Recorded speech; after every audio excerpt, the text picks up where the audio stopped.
Əziz rəhbər şəxslər, bəlkə də bugün işləriniz yolundadır, uğurlarınız var, qazancınız yerindədir, mövqeyiniz cəmiyyətdə tanınır.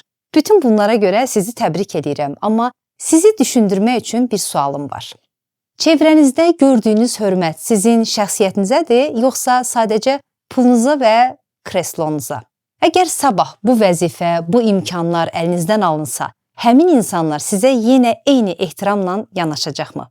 Gəlin, bir anlıq dürüst olaq. İnsanlar sizi dinləyərkən fikirlərinizə köklənir, yoxsa sözünüzü nə zaman bitirəcəksiniz deyə səbirsizliklə gözləyirlər. Egonu kənara qoyub, özünüzə bir kənardan baxın.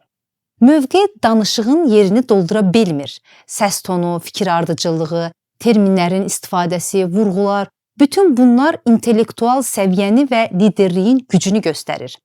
Danışıq qabiliyyətiniz zəifdirsə, bugün hər sözünə bəli, bəli deyənlər sabah sizin yoxluğunuzda rişxəndlə gülümsəyəcəklər. Əgər siz də səsinizlə, sözünüzlə hörmət qazananlardan olmaq istəyirsinizsə, bu bacarığı gecikmədən qazanmalısınız. Diksiya Akademiyası vəzifəsinə yox, şəxsiyyətinə sərmayə qoymaq istəyənlərin daimi ünvanıdır. Yaxşı danışın, özü də Azərbaycanca yaxşı danışın. Çünki indi Azərbaycan dili dəbdədir.